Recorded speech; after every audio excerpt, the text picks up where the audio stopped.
The paper rattled softly in the wind, pinned crudely to the rusted hinge of the front gate like a warning. Marcus Johnson leaned against his old pickup, the dust of the field still clinging to his jeans, and squinted at the bold letters screaming. From the page, 72-hour notice. Property sale required by HOA mandate. For a long moment, he just stood there, reading and rereading the words, waiting for them to rearrange themselves into something that made sense. But no matter how many times his eyes swept across the page, the arrogance stayed the same.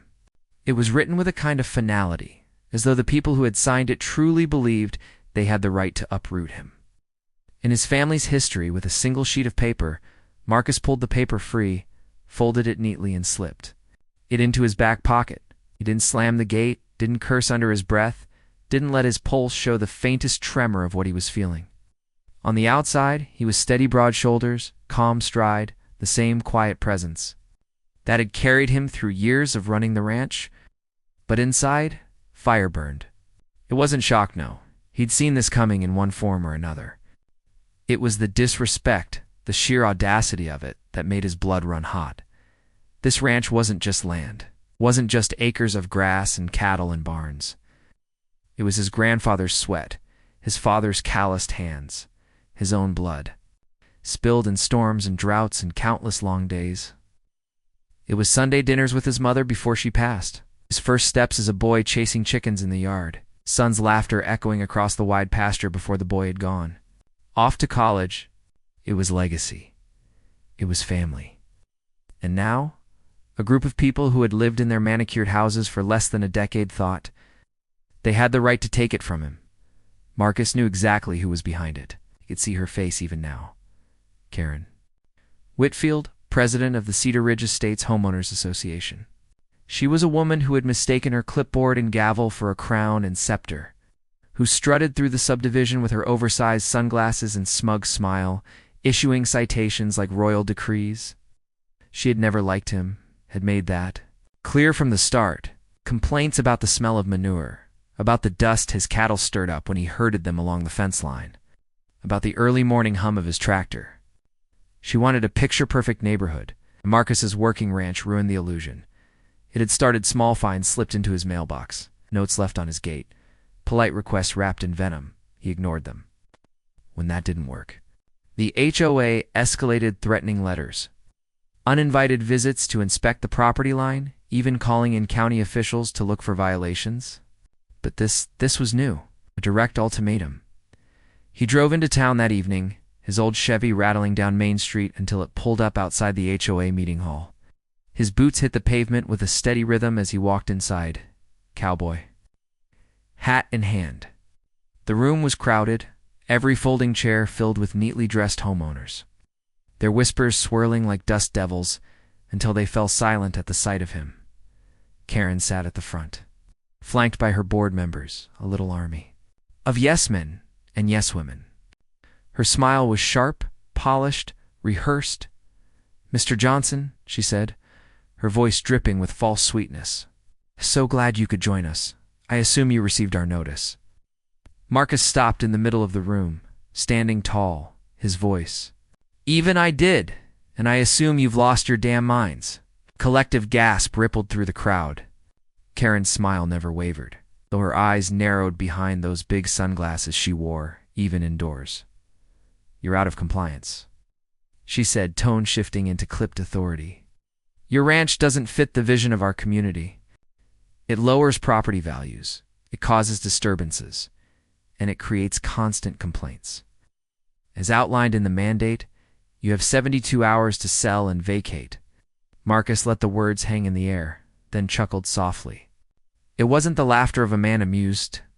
It was the laugh of someone who had just been underestimated to a dangerous degree.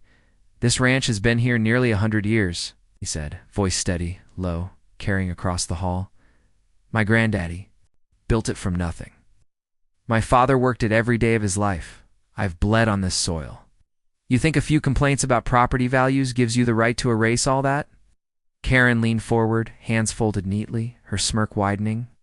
"The law is on our side. We'll find it easier if you cooperate. Otherwise..." She let the word dangle in the air like bait. Marcus adjusted his hat, tilting it slightly as his eyes locked onto hers. Good thing I don't scare easy.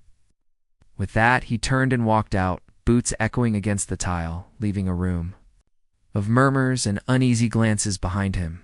The night air was cool against his skin as he stepped back outside. He paused at his truck, staring out toward the horizon where his ranch stretched wide and endless, bathed in silver moonlight. They thought they could corner him, force him into submission. They had no idea what they were dealing with. Karen and her board believed they were fighting a simple landowner. What they didn't know, what Marcus had never bothered to tell them, was that the ground beneath their very homes, their perfect cul-de-sac kingdom, was his too. They thought they owned their neat suburban lots. They didn't. They leased them. Every last house in Cedar Ridge estate sat on land his grandfather had agreed to let developers build on decades ago, but never sold. Outright, Marcus had spent his whole life ignoring that fact, content to let them play their HOA games and pretend they were kings and queens of their domain. But now they had crossed a line. They had pushed and pushed, pushed and pushed until they finally hit the wall of his patience.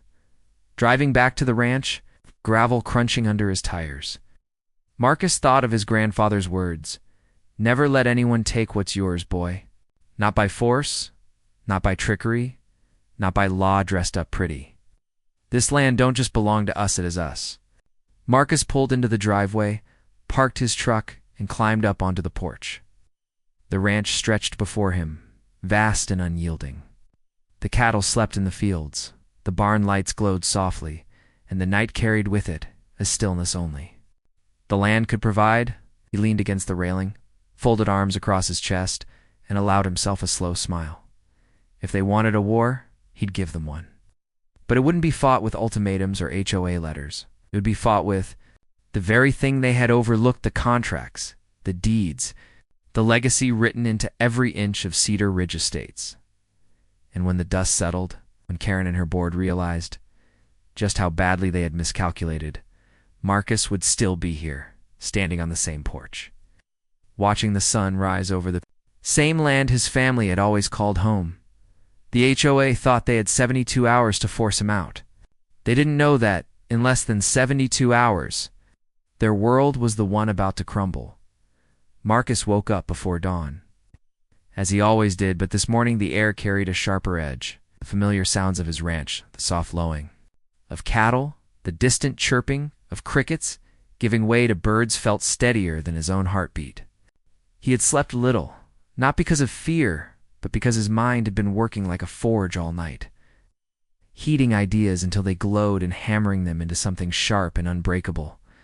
When the sun crested the hills, painting the fields in gold, Marcus was already in his study. The oak desk had belonged to his father, and the stack of old file boxes in the corner contained the kind of paperwork most people would have ignored. Marcus hadn't looked at them in years, but now he opened each one carefully, spreading deeds and contracts across the desk like a general arranging maps before a battle. The truth sat there in black and white, yellowed pages and signatures, made long before Cedar Ridge Estates had even been dreamed of. His grandfather had leased the land to the developers on a renewable contract, one that explicitly stated ownership of the ground itself remained with the Johnson family.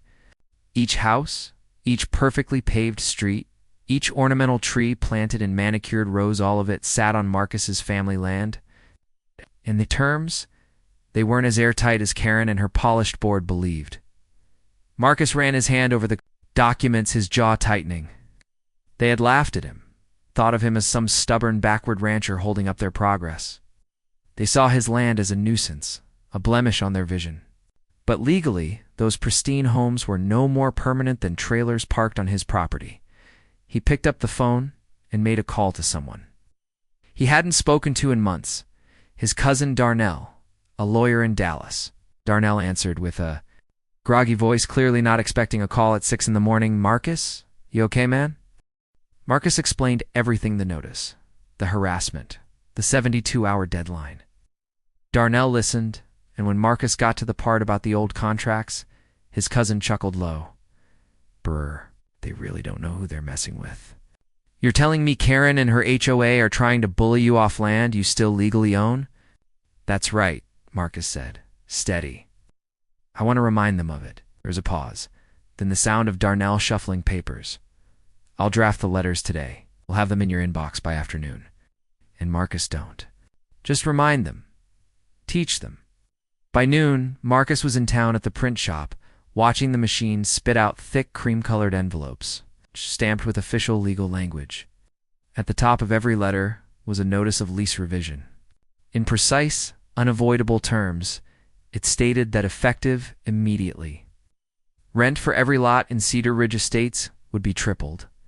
Payment would be due within 30 days. Failure to comply could result in eviction proceedings. He carried the stack back to his truck, the weight of the envelope solid in his hands. These weren't just papers, they were justice. They were the answer to every sneer, every complaint, every attempt Karen had made to erase him by evening. Marcus drove through Cedar Ridge, his old Chevy turning heads as it rolled past neatly trimmed lawns. He pulled up to the community center first, where the HOA board often gathered. Karen's car was there, shiny and spotless as always. Perfect. Marcus stepped out, hat low against the fading sunlight, and walked up the sidewalk. With the letters tucked neatly under his arm, a few neighbors peered out through blinds, curiosity etched into their faces. By the time he reached the front door, he wasn't just Marcus Johnson the rancher, he was the landowner, the man holding the ground beneath their feet in the palm of his hand. Inside, Karen and 2 board members were seated at a long table, flipping through notes. She looked up, her smile dripping with condescension. "Mr. Johnson, have you reconsidered our notice?" Marcus set the stack of envelopes on the table with a deliberate thud.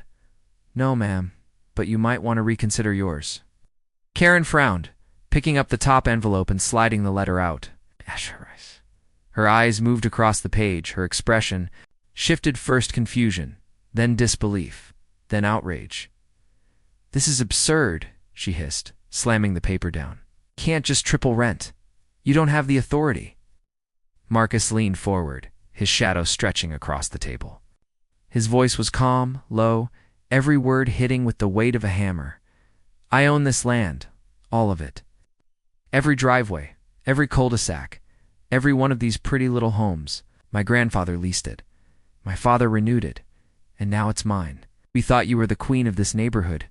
But the truth is you've been renting space on my family's property this whole time, and as of today, that rent has gone up." The other board members sat frozen, their mouths slightly open. Karen's face flushed crimson, her hands trembling. As she tried to gather herself, "You wouldn't dare," she spat. Marcus straightened, slid his hat back on, and met her glare with one of his own. "I already did." He left the letters with them, then turned and walked back out, his boots echoing against the polished floor. Out. More neighbors had gathered, whispers spreading like wildfire. Some of them watched with shock, others with barely concealed relief. A few even smiled, as though secretly glad someone had finally stood up to the HOA's tyranny. Marcus didn't stop. He went door to door, slipping envelopes into mailboxes, handing them directly to homeowners who dared step outside. By the time the sun disappeared, every house in Cedar Ridge Estates had received the notice. The next morning, the neighborhood was buzzing. Karen had tried to send out a mass email declaring the letters illegitimate, urging everyone to ignore them. But Marcus knew the truth. Fear had already seeped in. Homeowners were calling lawyers, digging through their closing papers. Realizing that Karen had never been honest about the land situation, panic rose with every phone call. By midday, Marcus sat on his porch, coffee in hand, watching his cattle. Gray's phone buzzed with a call from Darnell. "They're scrambling," Darnell said with a grin in his voice. "Half the board members already reached out to me privately asking if there's any way to negotiate. They're scared, Marcus. They know you've got them." Marcus took a slow sip of coffee, the warmth steady in his chest. Let them sweat. Maybe they'll learn what it feels like to be backed into a corner. For the next 2 days. The HOA board spun in circles. Karen ranted at meetings, shouting about fraud and threats. But the homeowners were no longer looking at her with admiration. They were looking at her with suspicion, with resentment. She had promised them control, but Marcus had revealed the truth. Their control was an illusion. On the third day, the same deadline they had given, Marcus Karen showed up at the ranch. She marched up the driveway in heels that weren't made for gravel, sunglasses perched on her nose like armor. Marcus was on the porch, hat tipped back, watching her struggle to keep her balance. "You think you've won?" She snapped, waving a letter in her hand. "You think you can bully this community with your little stunt?" Marcus rose slowly, stepping down from the porch until he was standing right in front of her. His presence was steady, unshakable, like the earth itself. "Didn't bully anyone," he said. "I reminded you who owns this land. You tried to take my family's legacy in 72 hours. It gave you 72 hours to realize you don't hold the power you thought you did. That's the difference between us, Karen. You rule with threats. I lead with truth." Our lips pressed into a thin line, her face pale beneath the layers of makeup. She wanted to scream, to fight back, but the words caught in her throat. Because deep down, she knew he was right, as she turned and stormed back toward her car. Marcus called after her, his voice carrying across the driveway like the sound of a gavel. "Oh, and Karen, rent's due in 30 days. Don't be late." Watched her fumble into the driver's seat and speed away, dust rising behind her tires. Then he turned back toward the ranch, the land stretching wide and endless before him. They had given him 72 hours to sell his ranch. Instead, in 72 hours, he had flipped their entire world upside down. And it was only the beginning. Days after Marcus delivered the rent, notices rippled through Cedar Ridge estates like shockwaves across a still pond. What had been a neighborhood defined by manicured lawns and strict conformity now buzzed with a tension thick enough to cut. Neighbors whispered in clusters at mailboxes. Text threads exploded with frantic questions. And lawyers' offices in town found themselves overwhelmed with panicked homeowners trying to make sense of contracts they had signed years earlier. Karen tried to cling to her authority with iron claws. She sent out one HOA bulletin after another, labeling Marcus's notices as scare tactics and insisting no one owed him anything. She spoke with her usual arrogance at a hastily called community meeting, declaring, "Marcus Johnson is a bitter old man who cannot accept that Cedar Ridge has moved on from his outdated ranching past." But as she railed against him, faces in the crowd turned cold. These were her neighbors, people she had once controlled with fines and threats, but now they saw her differently. Her words rang hollow against the legal language in Marcus's notices, and against the dawning realization that Karen had never told them the full truth about the land they lived on. For the first time, the homeowners stopped seeing Marcus as the outsider. They began to see Karen as the deceiver. Marcus, meanwhile, stayed quiet. He didn't parade around the neighborhood, didn't gloat, didn't so much as answer Karen's desperate slander. He sat on his porch, working his land, feeding his cattle, and letting the truth do the work. The calmer he stayed, the more panicked the HOA grew. The more Karen shouted, the more isolated she became. By the end of the week, a group of residents requested a private meeting with Marcus. They arrived at his ranch nervously, cars crunching up the gravel driveway. City shoes awkwardly stepping onto earth that wasn't manicured or paved. A man named Thomas, who lived in one of the cul-de-sacs closest to Marcus's property, spoke first. "Mr. Johnson," he began, clearing his throat, We want to apologize for how the HOA treated you, for how we treated you. Most of us just went along with Karen because it was easier. Now, well, we can see things weren't what she told us they were." Marcus studied the faces before. Men and women who had once looked at him with suspicion or contempt. Now, they looked at him with something closer to respect, and maybe even fear. He took a slow breath before answering. "My family's been on this land for generations," Marcus said. "Long before there was an HOA. Long before these houses. You all thought I was standing in the way of your community. But the truth is, this ranch is the reason any of this exists. I built on top of it. My grandfather gave permission, my father honored the deal, and I've kept honoring it. But Karen decided that wasn't enough. She thought she could bully me off my own land. I don't forgive that easily." Thomas nodded, his shoulders sinking. "We understand. But We also want to know if there's a way forward. We don't want to lose our homes. Most of us worked our whole lives to buy into this neighborhood. We can't afford triple rent." Marcus let the silence hang, the weight of it pressing on them. Then he said, "Maybe you should have thought about that before letting Karen run this place unchecked." The group exchanged uneasy glances. They had no defense against his words. But Marcus wasn't blind to their desperation. He saw the young couple in the back, holding hands so tightly their knuckles were white. He saw the elderly woman clutching her cane, her eyes wet with fear. And though anger simmered in him still, Marcus was not a cruel man. "I'm not here to throw families out of their homes," he finally said. "I'm here to teach a lesson. To make sure no one ever tries to erase what my family built. So here's what I'll do. For those who come to me directly, I'll work out new lease terms, fair ones. But the HOA, the board, especially Karen, they'll pay triple rent and they'll pay it on time. They brought this on themselves, and if they can't pay, they can leave." The relief in the group was visible, though mixed with dread for Karen and her allies.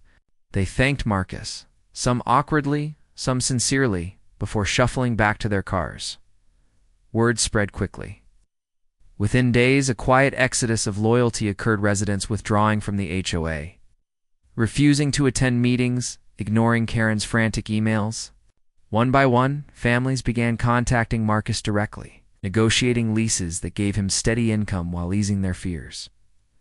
The HOA board, stripped of its support, grew weaker. By the second week, only Karen and one other member continued to push back. She had been cornered. But Karen was not the kind of woman to surrender gracefully.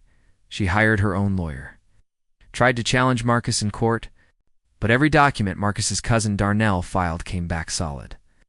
The judge's rulings were clear. The land belonged to Marcus Johnson. The leases were valid. The rent increase was legal. And Karen's authority was paper-thin, the final blow came not in the courtroom, but at a town hall meeting 2 weeks later. Dozens of residents gathered in the community center, their frustration boiling over. Karen stood at the front, trying to rally them one last time, insisting Marcus was a tyrant, a fraud. But the crowd erupted with voices shouting back, "You lead to us, Karen." One woman yelled. "You knew about the leases, didn't you?" Another demanded. "You're the reason we're in this mess." Karen's voice cracked as she tried to shout them down, but the tide had turned. Thomas stepped forward and slammed a motion on the table, a vote of no confidence in the HOA president. Nearly every hand in the room shot up in agreement. Karen's power dissolved in a single evening, stripped away by the very people she had lorded over. Marcus didn't attend the meeting. He didn't need to. He was sitting on his porch when headlights appeared in the distance, cars leaving the center, neighbors whispering excitedly about Karen's fall. They slowed as they passed his ranch, some even honking their horns lightly, a strange gesture of respect. Marcus just tipped his hat, keeping his expression unreadable. A week later, Karen's house went dark. Rumor had it she couldn't keep up with the rent and had been forced to sell. Some said she left in the middle of the night, too ashamed to face anyone. Others said she swore vengeance and would find a way back. But Marcus didn't waste another thought on her. What mattered was the land. Over the months that followed, Cedar Ridge Estates transformed. With the HOA dismantled, residents found themselves free from arbitrary fines and constant policing. The rigid sameness softened. Lawns grew a little wilder, kids played louder, and neighbors began to lean on one another instead of fearing the board's wrath. Some families even asked Marcus for advice about living closer to the land, and he obliged, teaching them small things: how to care for a patch of soil, how to respect the animals roaming nearby. Marcus never softened his terms for the board. Members who had sided with Karen, they paid their rent in full, or they left. Several chose to leave, their homes bought up by families who didn't mind the idea of living under the shadow of a rancher who commanded respect. By the end of the year, Marcus had done more than defend his legacy. He had reshaped Cedar Ridge itself, turning it from a community built on rules and arrogance into one balanced between old and new, tradition and change. The land was still his, the ranch still thrived, and for the first time, his neighbors didn't look at him as an obstacle. They looked at him as the man who had quietly, firmly, and undeniably shown them the truth. One evening, As the sun set over the rolling hills, Marcus sat on his porch with a glass of sweet tea. The cattle grazed in the distance, their silhouettes black against the orange sky. He thought about his grandfather who had signed those first leases, about his father who had honored them even when it wasn't easy, and about himself. The man who had finally stood up and said no more. Karen had tried to erase him in 72 hours. But in 72 hours, Marcus had turned the tables, tripled their rent, and reclaimed his place not just as the owner of the land, but as the soul of the community. And as the stars came out, Marcus leaned back in his chair, a quiet smile on his face. He had not only defended his ranch, he had reminded everyone, including himself, that some legacies can never be pushed off the land they were built on. The battle was over. The land was his. And this time it always would be.